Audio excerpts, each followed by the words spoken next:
Det var ett skelett i kanten av gropen som på ett märkligt sätt fångade min uppmärksamhet. De andra skeletten låg mestadels med kraniet neråt och på mage med benen särade. Det var bara det här skelettet som låg på sidan vänt mot gropens vägg med högt uppdragna knän, som vi brukar göra när vi har svårt att sova, när vi har ont någonstans eller när vi oroar oss över något. Under fotografiet gjorde artikeln antagandet att de hade radat upp 10 personer åt gången framför groparna. De sköt dem i ryggen och lät dem falla ner i gropen.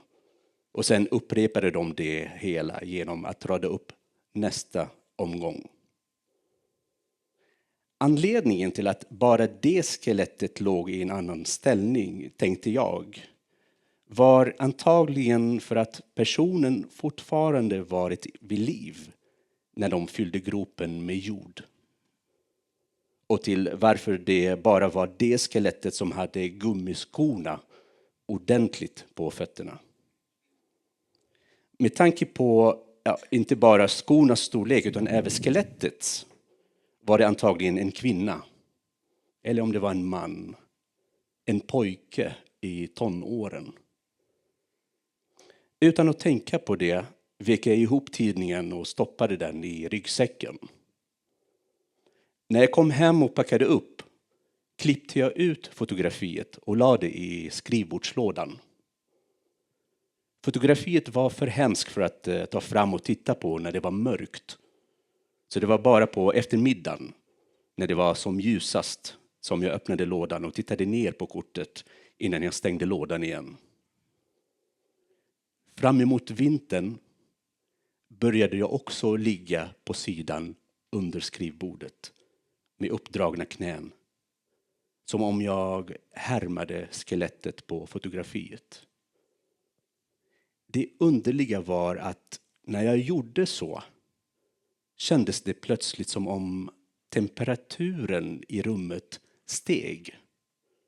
Värmen var inte som den som sprider sig när höstens solstrålar sträcker sig djupt in i rummet eller som den som sprider sig från ett uppvärmt golv. Det kändes snarare som om ett moln av varm gas fyllde rummet. Stryker man med handen över bomull, dun eller ett barns hud dröjer ju den mjuka känslan kvar i handen. Det var en värme som spred sig som om man hade pressat fram och destillerat den känslan.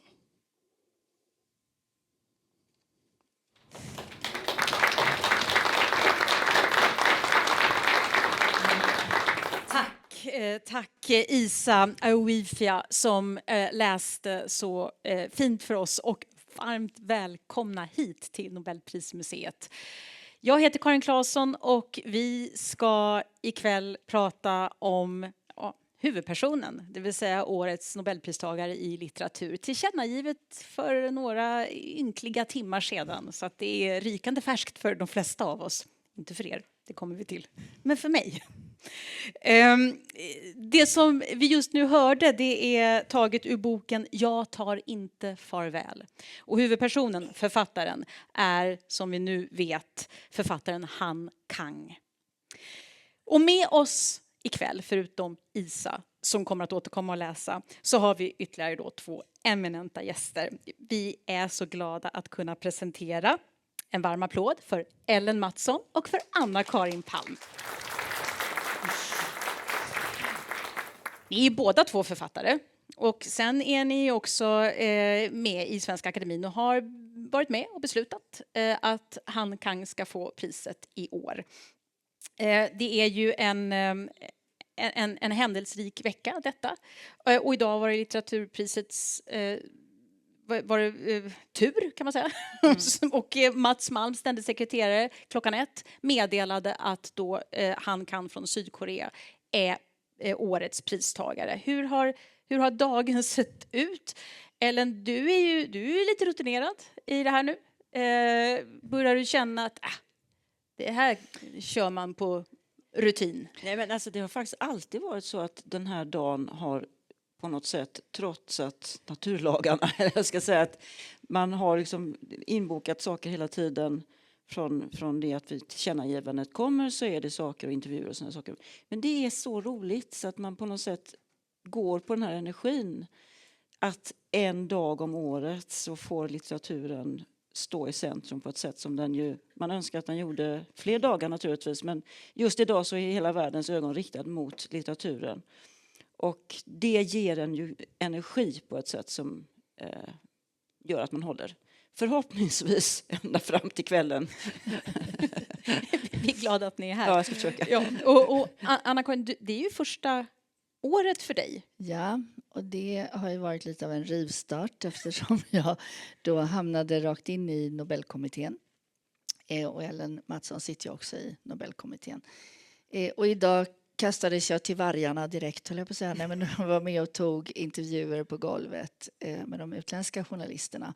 Men det är ju roligt. Och jag menar, om man är en människa som tycker att i princip det roligaste som finns i hela världen är att läsa böcker, så är det ju ganska lyxigt att få göra det på det här viset. Mm. Ja, då är rätt person på rätt plats helt enkelt. Det som innan vi får reda på det här så har ju i bästa fall pristagaren också fått reda på det här. Vet ni om Mats Malm fick tag på henne? Det fick han. Ja, Ja, fick alldeles precis innan tillkännagivandet så lyckades det här samtalet komma till stånd. Så hon är med på det hela. Och de hade ett samtal. Det verkar som att hon tyckte att det var roligt. Ja. Jag tror hon blev ganska förvånad. Ja, blev förvånad. Ja. Okej. Ja, det där kan ju variera. Det är ju inte alla som tror på det heller. Vi pratade med en representant från fysikkommittén igår och där var det någon som hade slängt på luren och bara sluta. Ja. Och det var dessutom mitt i natten som vederbörande fick samtalet.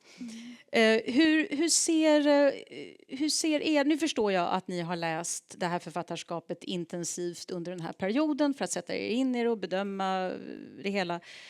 Hade ni en relation till henne innan Nobelarbetet drog igång? Vad säger du, Ellen? Inte någon jättestark relation. Jag läste henne för några år sedan. Jag läste den här boken som heter Den vita boken. Jag kommer inte exakt ihåg när den kom nu, men det ligger några år tillbaka i tiden. Och det är en ganska tunn liten bok som är väldigt spröd i tonen. En lågmäld bok. Och jag skrev en recension om den och tyckte det var en väldigt vacker text, men jag tyckte att man fick vara så extremt uppmärksam för att inte missa någonting när man läste den här boken. Jag tyckte den var fin, men det var liksom ingenting som direkt gjorde mig omtumlad. Men sen när jag har då återvänt till henne under Nobelarbetet så har på något sätt det här författarskapet öppnat sig, hur man ska uttrycka det. Det är framförallt den här romanen som kom i svensk översättning i år som heter Jag tar inte farväl, som vi är ganska eniga om, skulle jag säga, att det är en fantastisk roman. Den på något sätt gjorde att jag har läst hela författarskapet igen i ett nytt ljus, för den på något sätt kastar ett speciellt ljus som gör att man förstår mer vad den här spröda rösten handlar om, vad det talar om. Att det är en otroligt mjuk röst som talar om fruktansvärda saker. Alltså det är den här kontrasten som finns i författarskapet som har blivit tydlig för mig. Mjukheten kontra det grymma, skönheten kontra alltså den här bestialiteten som hon skildrar. Vi ska återkomma till det tematiskt vad hon skriver om i sina böcker. Hade du en relation till henne? Nej, jag säger som Ellen, inte egentligen. Jag hade läst Vegetarianen som är en väldigt märklig och annorlunda roman där, vad ska jag säga, hela händelseförloppet som blir väldigt drastiskt börjar med en kvinna som bestämmer sig för att sluta äta kött Och det är svårt att föreställa sig vilka konsekvenser det får. Så att säga. Men det är ju... Den är, när jag sen nu har läst de andra så kan jag säga att den är på många sätt både en del av den liksom större tematiken, men samtidigt är den formellt ganska annorlunda. Den är mer, vad ska jag säga, det surrealistiska draget som finns hos Han Kang är kanske extra tydligt i just den här romanen. Men för mig är det också det som blir tydligt när man har läst det här, ett helt författarskap i princip. Jag menar, det finns tidiga texter som inte är översatta till något språk som vi kan läsa, men vi har läst ganska mycket. Att man ser, det finns liksom en tematik som jag tycker är ganska konsekvent och genomgående. Vissa grundfrågor som kommer tillbaka. Och samtidigt är det så stilistiskt varierat. Som att nästan varje ny bok så är det som ett nytt perspektiv på de här frågorna. En ny gestaltning, en ny form, delvis stilistiskt. Så det är också väldigt spännande. Och ni ger ju båda exempel då på prosa, på romaner. Har hon skrivit mer än romaner eller är det här främst en prosaist? Nej, men alltså hon börjar väl egentligen som poet och har skrivit, hon har gett ut en diktsamling i alla fall. Och enstaka dikter finns översatta till svenska. Men jag tror att ändå att man huvudsakligen kan betrakta henne som en prosaist. Men det är en väldigt lyrisk prosa. Ja. Just med den vita boken ligger ju nära ett slags prosalyrik nästan. Så alltså det rör sig liksom lite gränslandet där. Men hon har ett ganska stort författarskap och det kan ju lätt uppstå en missuppfattning här. Att det är en författare som hon är ganska ung förhållandevis när det gäller just... Född 1970. Ja, precis, när det gäller att få Nobelpriset.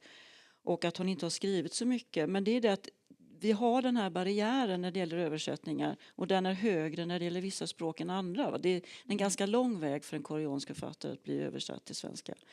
Så att hon har ett stort verk. Hon har skrivit i 30 års tid. Hon har skrivit 8 romaner, 3 novellsamlingar, 2 essäsamlingar och en diktsamling. Så det finns mycket. Men vi har ju inte tillgång till allting. Nej. Vi har kanske läst halva författarskapet, någonting sånt där. Lite drygt tror jag nästan. Ja, på lite olika vägar, på lite olika språk. Och det är så man får göra när man ska försöka ändå... Vi vill inte diskvalificera de här författarna på grund av översättningsskäl. Man får helt enkelt läsa så gott man kan via olika språk då. Och det kanske blir lite ändring på den saken vad gäller hennes författarskap nu när hon blir Nobelpristagare. Tänker Det jag. blir säkert. Ja. Om vi tittar lite på vem hon är. Hon är som sagt då född 1970. Hon är född i staden Gwangju. Total ursäkt för alla uttal. För koreanska kan inte jag. Men så kanske det låter ungefär. I Sydkorea i vilket fall. Hon flyttade som 9-åring till Seoul. Vad har hon för bakgrund? Vad är det för familj? Vet vi något om det? Jag tror att hon kommer från en författarfamilj. Hennes pappa är tydligen författare. Men jag ska säga för egen del att jag vet enormt lite om henne. Jag också. Och jag också har alltid väldigt svårt att intressera mig för personen när jag håller på med det här. För jag är så helt fokuserad på böckerna. Men nu satt jag i en radiosändning tillsammans med Yukiko Juk och Lina Kalmteg. Och båda de känner henne, har träffat henne. Och de kunde vittna om att hon var en väldigt trevlig person. Så det vet vi nu. Men hon har en konstnärlig bakgrund så att hon har väl vuxit upp i en intellektuell miljö uppenbarligen. Just det. Och det kan ju ha sina fördelar. Hon debuterar, vad jag förstår, ni får rätta mig om jag har fel, 1993 med dikter i en tidskrift, Litteratur och samhälle. Och sen så kommer hon att debutera 2 år senare, vad är vi framme då, 1995, som prosaförfattare. Hon når sitt internationella genombrott med romanen Vegetarianen som du nämnde. Från 2007 på svenska 2016. Kan du berätta mer om den boken? Du var inne på att den hade en surrealistisk ton. Ja, det är ju, vad ska jag säga, den är egentligen uppdelad i 3 avdelningar. Och i den första så är det hennes make, huvudpersonen Jong-hee. Jag vet inte heller precis hur det uttalas, men som är i fokus.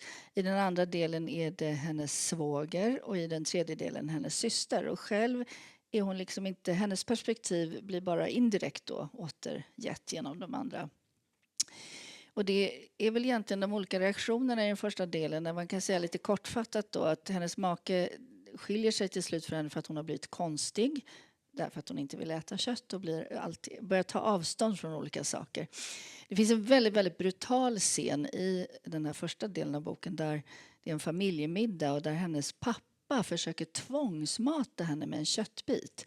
Och där hela familjen är så upprörd över det. Hon ska då alltid krångla och vara liksom annorlunda. Och att det blir, och sen kan man säga att det blir att hon går mer och mer in i ett tillstånd som är, man skulle kunna se det som någonting nästan psykotiskt, man skulle kunna se det som en total protest, man skulle kunna se det som någonting symboliskt. Och egentligen så vill hon, i slutet av boken ser hon inlagd på ett psykiatriskt sjukhus och då vill hon bli ett träd. Så i det här finns liksom någonting också av en kritik mot, vad ska jag säga, de regler och normer som stänger in oss. Och i det här fallet ser det också väldigt mycket kroppsligt.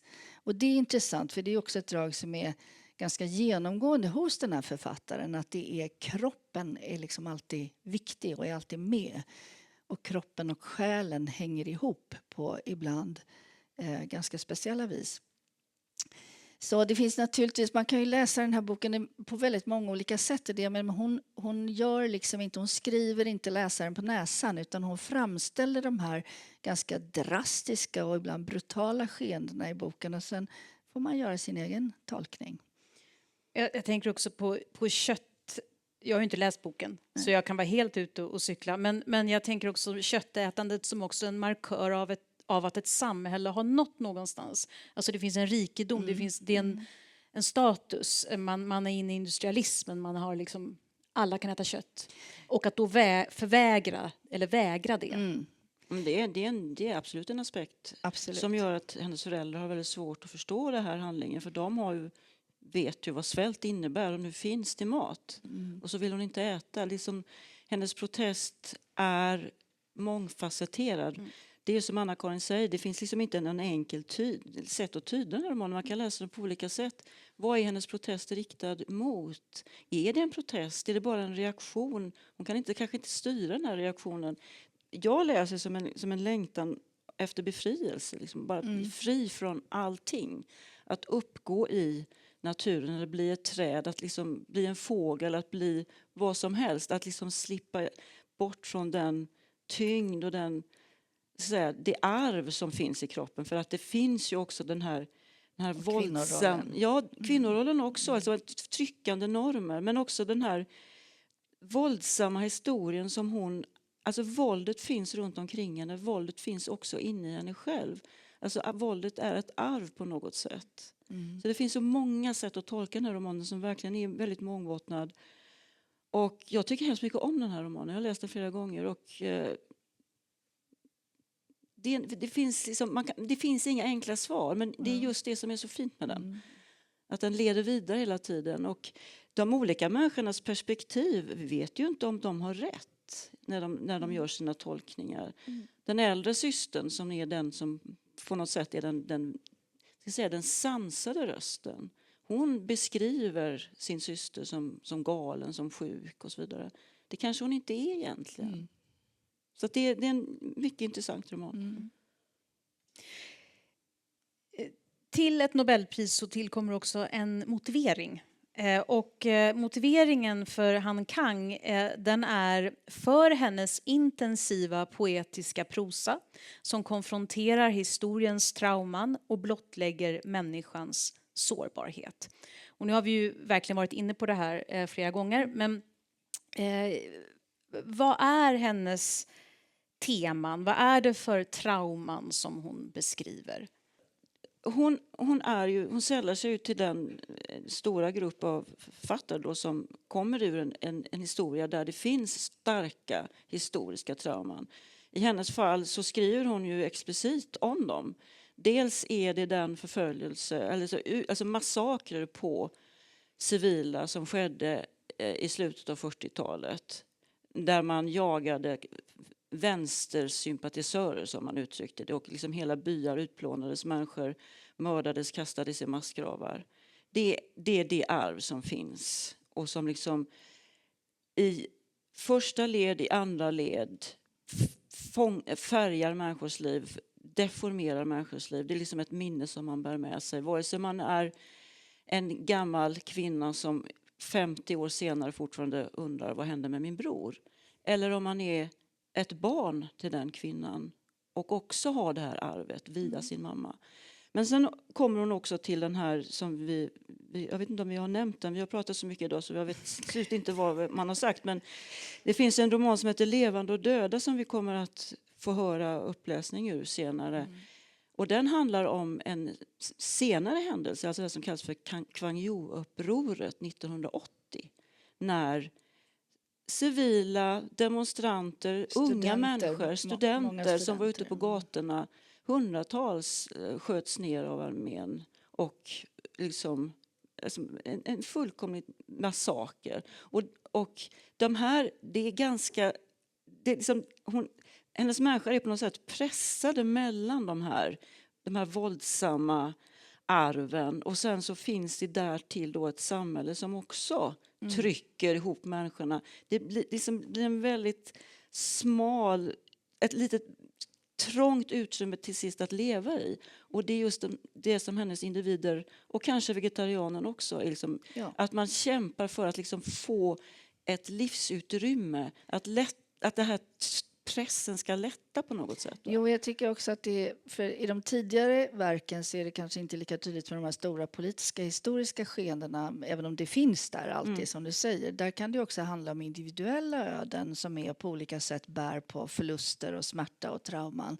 Men det fokus hos Han Kang tycker jag ligger egentligen på vad händer sen. Det ligger på överlevande. Hur kan vi leva med de här såren, med de här förlusterna, med den här historien, med det här arvet.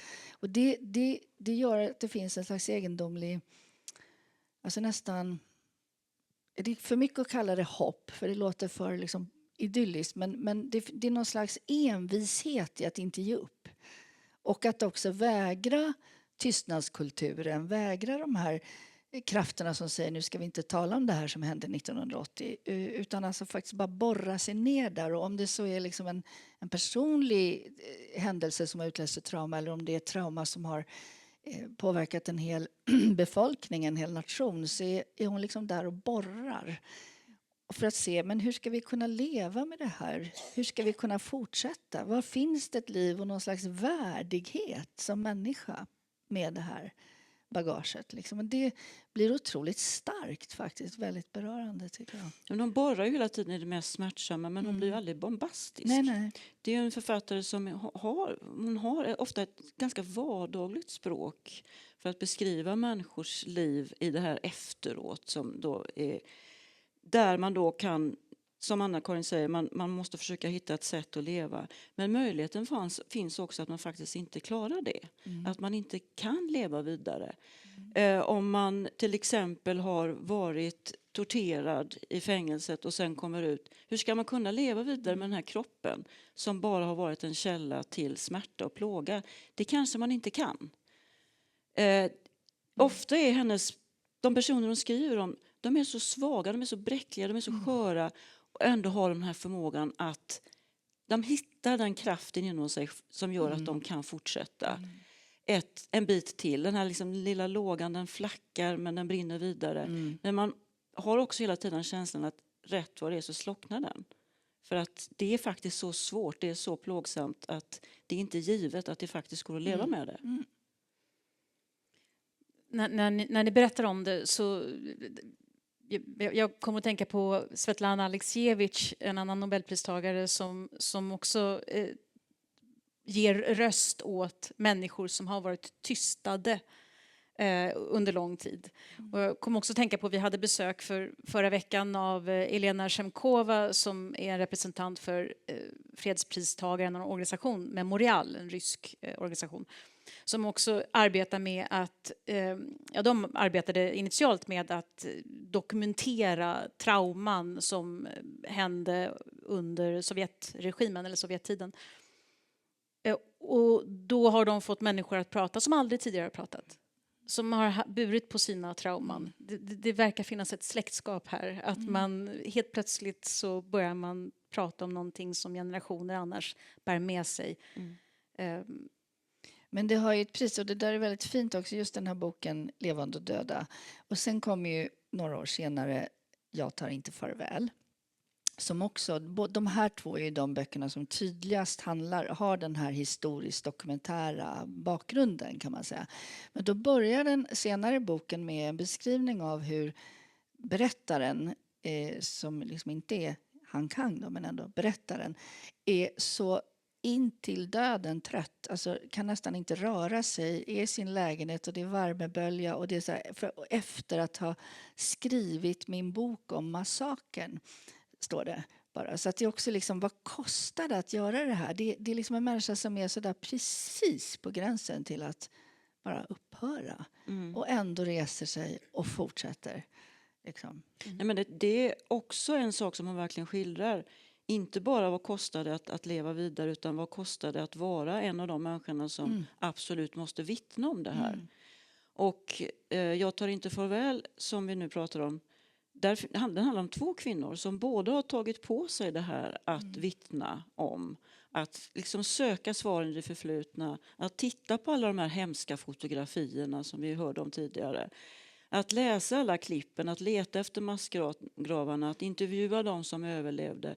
Gamla kvinnor som de intervjuar för att få svaren. Att det tar på.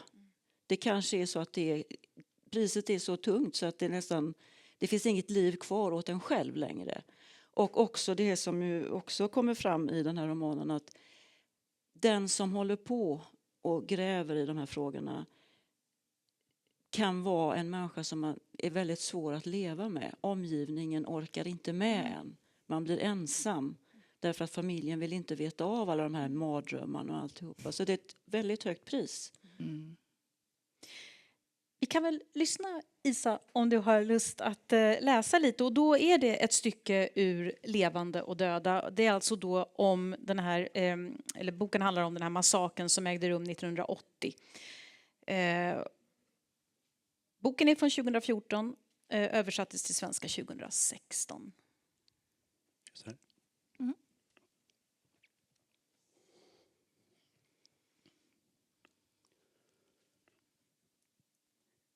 Min Dong-Ho. Jag var 30 när jag fick dig. Minstingen. Min vänstra bröstvårta hade varit konstigt skapt så länge jag kunde minnas. Och dina båda bröder hade hållit sig till dess mer normalt formade partner. Vänsterbröstet svällde förstås ändå av mjölk, men eftersom de vägrade att dia det hårdnade det på ett sätt som gjorde det helt annorlunda än det mjuka högra bröstet. Det såg gräsligt ut. Ett kors jag var tvungen att bära i många år. Men med dig blev allt annorlunda. Du sög dig fast vid mitt vänstra bröst av egen fri vilja och din lilla mun drog häpnadsväckande varsamt i den missformade bröstvårtan. Och så fick båda brösten samma mjuka form. Min Dong-Ho. Jag visste inte att ett barn kunde se så lyckligt ut över att bli ammat. Eller att den gula avföring som fyllde tygblöjan kunde ha en så egendomligt sötaktig doft. Du kravlade omkring överallt som en liten valp och stoppade precis allt i munnen.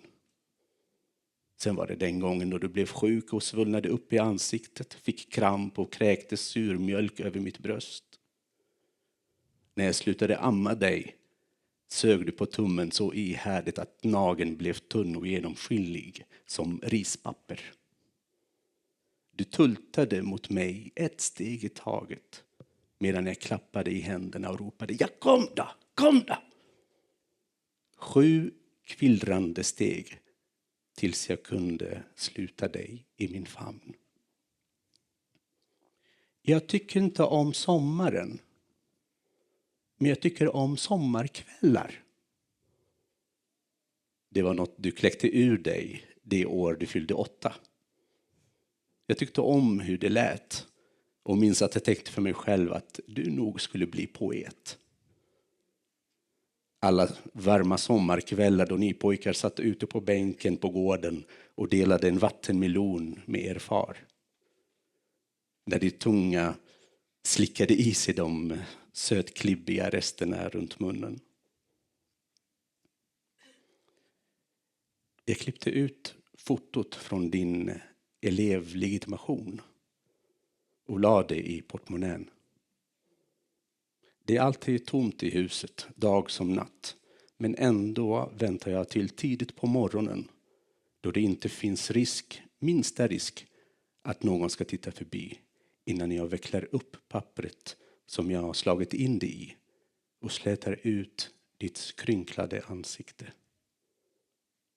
Det finns ingen som skulle kunna höra mig. Ändå sänker jag rösten till en viskning. Dong ho.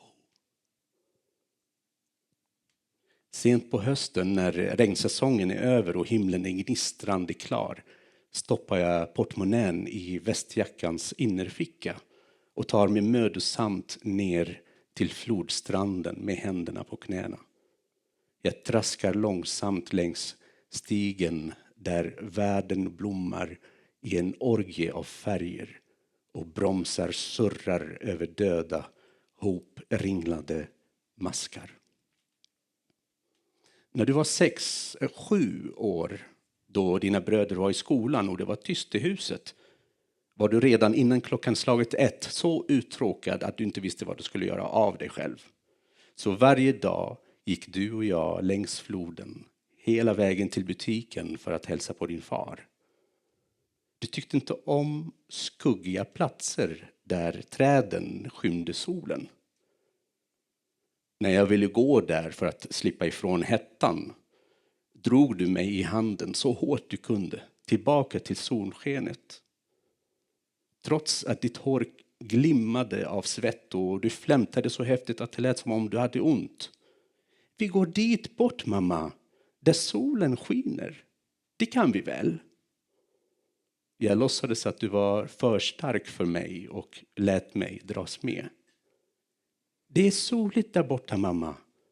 Och det finns en massa blommor också. Varför går vi där det är mörkt? Kom så går vi dit där blommorna blommar.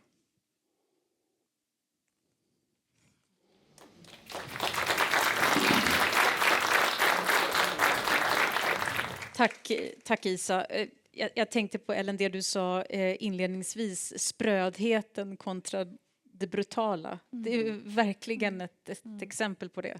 Det är oerhört fint och känsligt, samtidigt brutalt. Det är så, och den här boken är ju uppbyggd av röster. Den vilar ju på en slags dokumentär grund. Det är röster från de som var med under massakern. De som tog hand om de döda kropparna. Det är också de döda får tala ur döden. De som hamnade i fängelse, de som blev torterade, som sen ska komma ut och leva vidare. Och också de som lämnades kvar, som den här gamla kvinnan som minns sin son. Så det är ett antal röster som talar, men de talar på ett vardagligt sätt. Återigen, alltså hon är inte en bombastisk författare. Hon håller inte på liksom och försöker tvinga läsaren att känna massa saker. Hon talar inte om för oss hur vi ska känna att det här är tragiskt och så vidare. Det behövs inte. Vi kan läsa den här enkla texten, den här enkla berättelsen av en gammal kvinna. Och vi förstår precis vad det handlar om. Det behövs liksom inte några starka effekter i den här boken. Nej, och det blir nästan tvärtom tycker jag. Jag har tänkt på det att just i den här boken som ju har såna fruktansvärda partier så blir det här språket också som en slags motkraft. Och den här ömheten som finns i berättarrösten, att det också blir som ett sätt att vägra, vad ska jag säga, våldets och maktens bullriga förenklingar. Liksom. Så kommer den här nyanserade, enkla, mjuka rösten som bara säger, ja, vill inte gå med på det här. Det här är en annan berättelse. Mm. För även om det har en dokumentär grund så är det ju verkligen en litterär text. Hon har ju gjort litteratur av det. Hon liksom lever sig in i de här personerna och föreställer sig.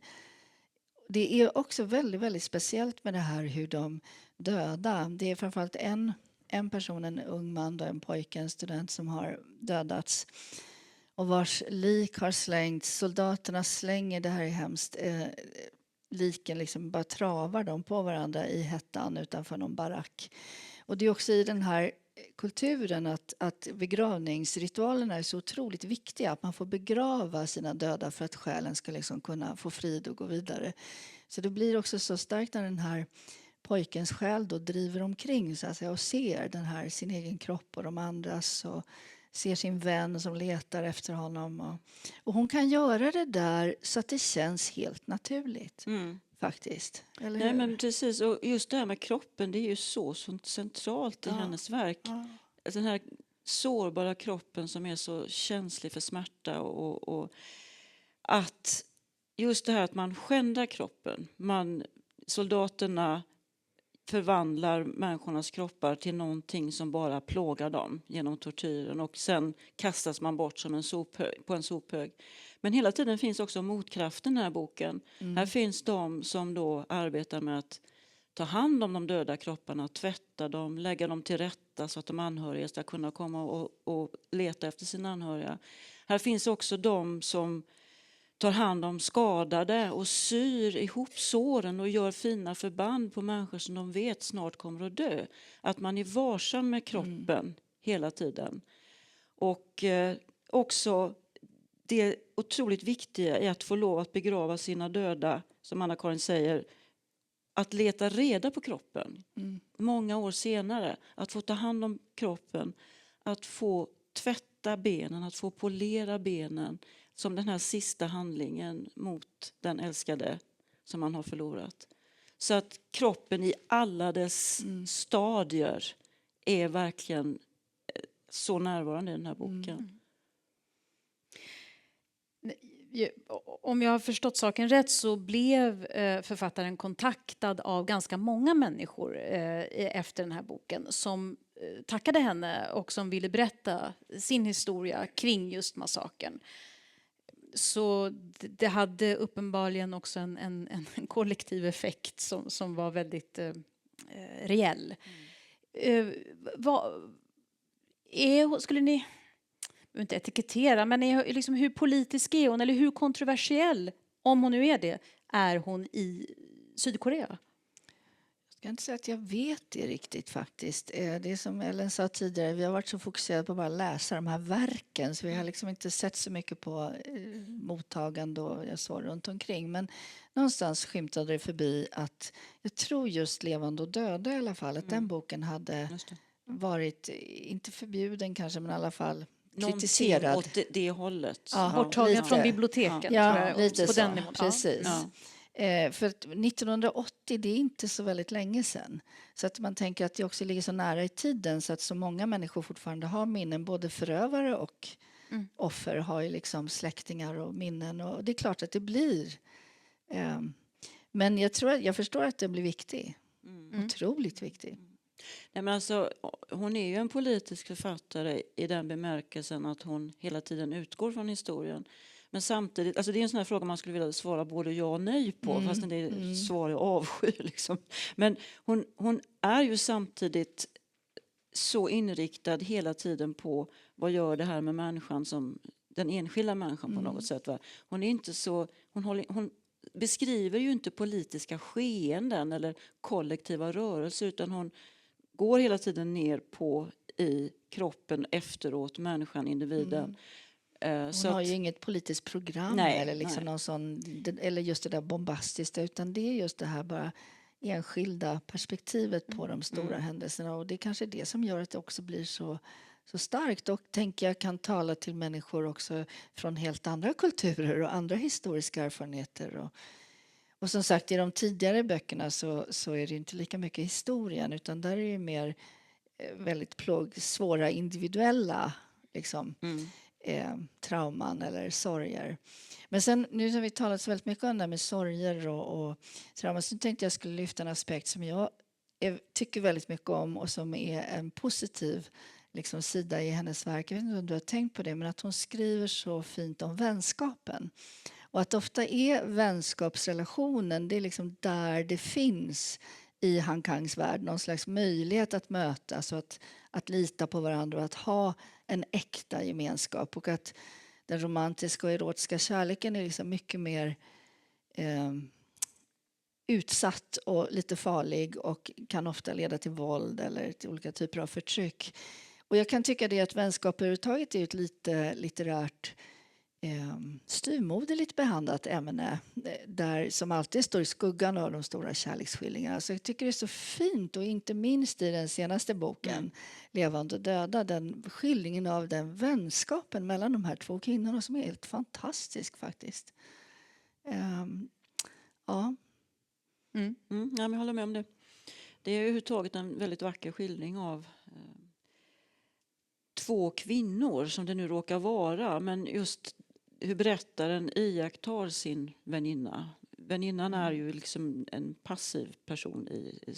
Hon är inte närvarande egentligen fysiskt, men hon finns hela tiden närvarande i berättarens tankar, och i det här svävande tillståndet så är hon också närvarande på något sätt. Men det är en sak som jag har tänkt på just när det gäller den boken, det är att Han Kang har en förmåga att skildra människor genom väldigt små detaljer.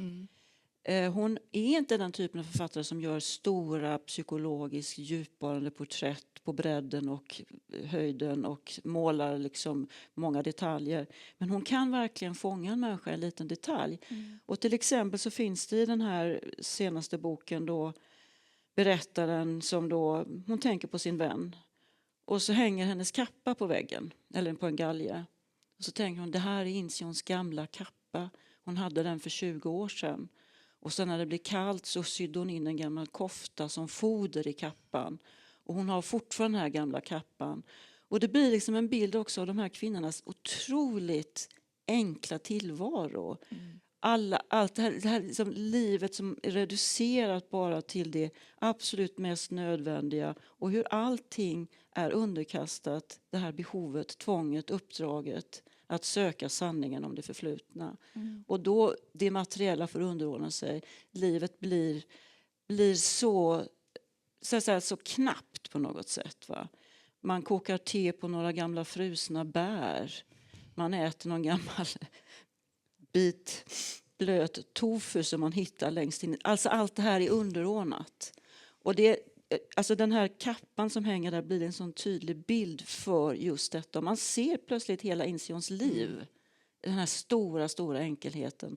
Där hon dag efter dag, år efter år fortsätter hon tålmodigt sitt sökande efter de här svaren som handlar om det förflutna och hennes mammas tragiska barndom, de här brotten som har begåtts.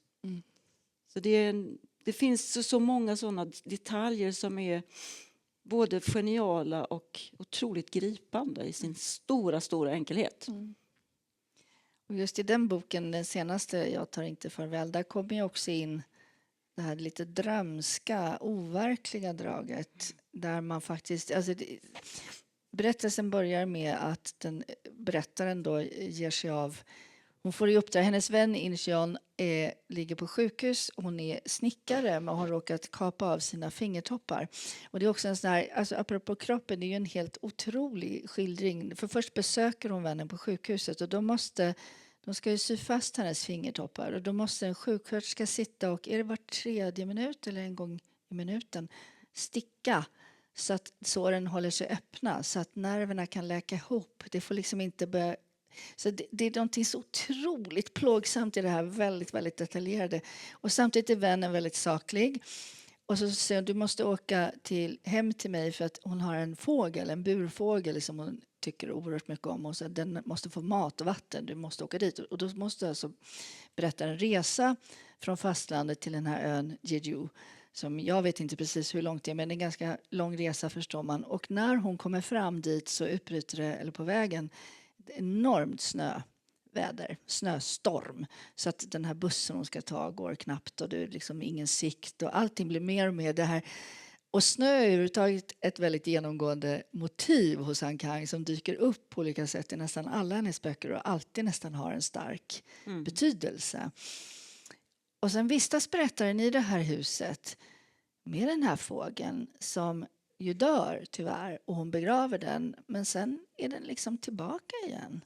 Och man vet inte riktigt och vännen, har hon överlevt? Eller, alltså allting blir mer och mer svävande och det låter kanske jättemärkligt men ändå är allting helt självklart.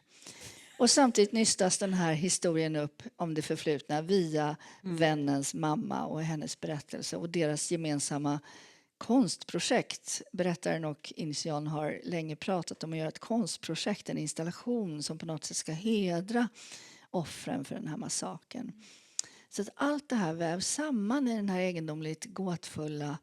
Nej, men det är som att hon med hjälp av snön, alltså hela boken utspelar sig egentligen inuti snöfallet. Ja, faktiskt. Och snön bildar ett rum, ett vitt rum och vitt är ju dödens färg på något sätt. Sorgens. Ja. Och inne i det här rummet kan då de levande och de döda och de som befinner sig mitt emellan. Alla kan mötas där och umgås med varandra. Och det är en sån enorm skörhet. De här små döda fåglarna får också vara med i det här rummet. Och alltså allting svävar där inne. Och det här är ju centralt för att umgås med de döda. Det är kanske en av de saker som det här författarskapet handlar om. Hur ska vi umgås med de döda? Hur ska vi tala med de döda? Vad är vi skyldiga de döda? Vad kan vi göra för dem? Och det här täta bandet mellan levande och döda kan ju kännas lite främmande för oss. Att man liksom har den närheten. Vi håller ju inte riktigt på med den döda kroppen på det sättet som skildras i de här romanerna. Men samtidigt tänker jag, men vi har ju de döda med oss hela tiden. Vi talar med dem. Vi tänker på vår döda mamma många gånger varje dag och talar med henne. Vi har de döda med oss. Så att det är en realitet som liksom inte på något sätt är kulturbunden. Men hon skapar en sån tydlig bild av den genom det här vita rummet, det här svävande rummet där alla samtal är möjliga. Och samtidigt så rymmer det här svävande drömska rummet också det dokumentära. Ja, vilket är helt otroligt. Ja, jag förstår inte hur hon lyckas det. Faktiskt. Denna väninna Insion då, som är nära döden och lyckas vara i det här rummet tillsammans med berättaren. Hon kan mycket konkret gå till bokhyllan och hämta ett tidningsklipp som handlar om den här massakern. Fast hon alltså egentligen ligger på sjukhus. Nej, men alltså allt är möjligt i detta svävande rum. Ja. Och när man pratar om det så låter det givetvis konstigt. Men det är fullkomligt naturligt och helt underbart vackert när man läser om det. Det är en väldigt vacker roman, det är det verkligen.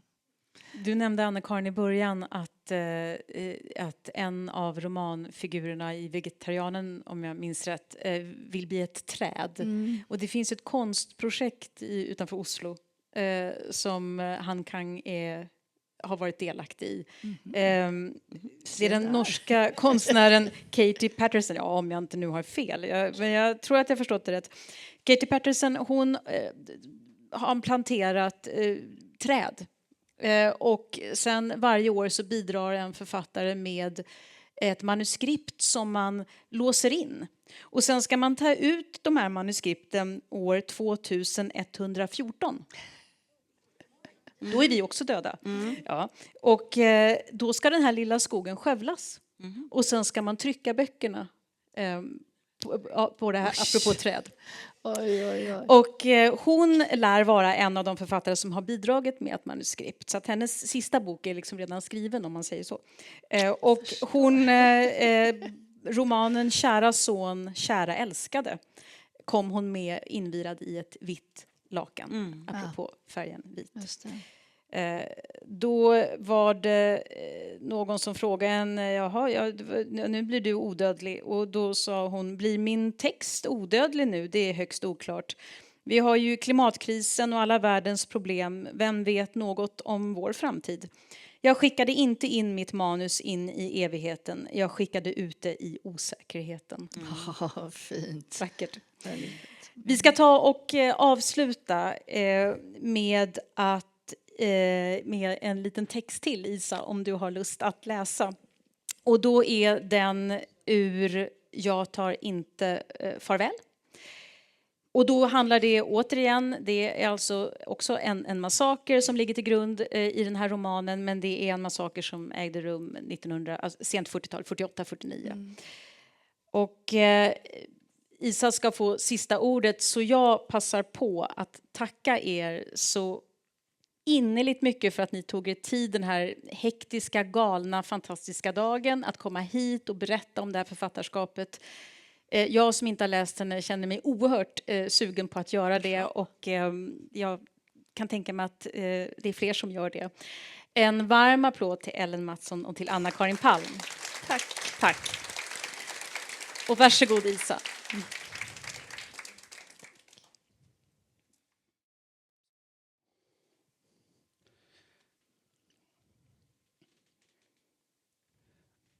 Mardrömmarna hade börjat vintern 2012 när jag höll på att gå igenom material för att skriva boken. I början innehöll drömmarna oförtäckt våld. Jag försökte fly från fallskärmstrupperna men fick ett slag över axeln med en batong och föll till marken. Jag minns inte ansiktet på den soldat som sparkade mig i sidan så att jag rullade över på rygg. Det enda jag minns är skälvningen som gick genom kroppen när han med båda händerna om geväret körde bajonetten i mitt bröst. Jag vill inte utöva något mörkt inflytande över min familj, speciellt inte min dotter, och hyrde därför ett arbetsrum en kvarts promenad från vår lägenhet. Planen var att jag skulle skriva i arbetsrummet och endast där, för att sen återvända till den normala vardagen när jag lämnade det. Rummet låg på första våningen i ett tegelhus från 80-talet. Ett hus som knappt renoverats de senaste 30 åren. Jag köpte en burk vit vattenbaserad färg och målade den repiga metalldörren. Och då träkarmen till fönstret var gammal och otät satte jag med några häftstift upp en sjal istället för gardin. Och där satt jag sen och läste och gjorde anteckningar från klockan 9 på morgonen fram till lunch de dagar jag undervisade och fram till 5 på eftermiddagen de dagar jag inte hade några lektioner. Frukost och middag lagade jag åt min familj som vanligt och jag åt tillsammans med dem. Jag försökte prata så mycket som möjligt med min dotter. Hon hade börjat högstadiet och hade därför mycket nytt att vänja sig vid. Men det var som om min kropp var kluven i 2. Även i dessa mest personliga ögonblick hängde skuggan från boken över mig. När jag hade satt på spisen och stod och väntade på att vattnet i kastrullen skulle koka upp. Under den korta tid det tog att vända tofun i ägg och sen se bitarna brynas gyllenbruna i stekpannan. Vägen till mitt arbetsrum löpte längs ett vattendrag. Efter en passage genom lummiga träd sluttade den neråt och kom plötsligt ut i det fria. Jag var tvungen att gå den öppna sträckan i nästan 300 meter innan jag nådde fram till under bron där det fanns en tom plats som användes som rullskridskobana. Försvarslös och blottställd som jag var kändes det alltid som om den delen av min promenad aldrig skulle ta slut. Jag föreställde mig att en krypskytt låg gömd på hustaket på andra sidan av den enkelfiliga vägen. Att han låg där och siktade på folk. Självklart förstod jag att min oro var absurd. Det hände på senhösten 2013 när min sömn hade blivit allt sämre och min andhämtning allt mer ansträngd. Varför måste du andas på det här sättet? Hade min dotter frågat. Omkring 1:00 på natten vaknade jag förskräckt av en mardröm. Efter ett tag gav jag upp försöken att somna om igen och gick ut för att köpa lite vatten. Gatorna var tomma på både människor och bilar. Så det var egentligen helt i onödan som jag stannade vid övergångsstället och väntade på att det skulle bli grönt.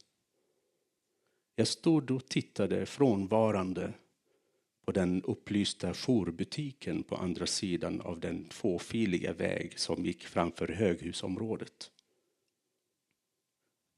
När jag plötsligt vaknade till såg jag en grupp på ungefär 30 män ljudlöst marschera i led längs trottoaren på andra sidan gatan. De långhåriga männen var iklädda uniform och bar gevär över axlarna. Men deras hållning var i total avsaknad av militär disciplin. Snarare lunkade de på som om de var en grupp trötta barn som hamnat på efterkälken under en skolutflykt.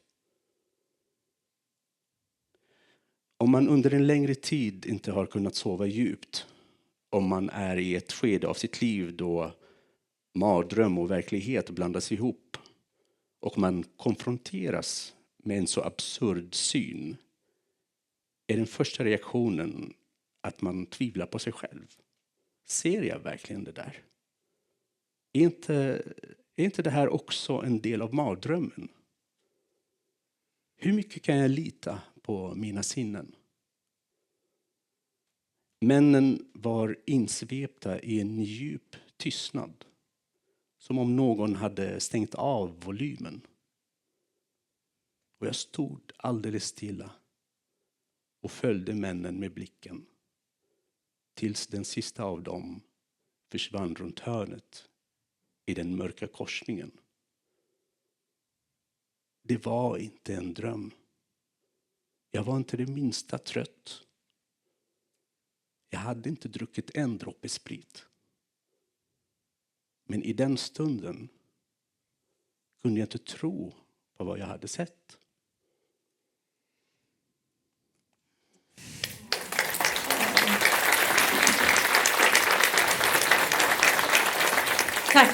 Tack Isa och igen tack Ellen och Anna-Karin och tack alla ni för att ni kom hit. Välkomna tillbaka. Tack.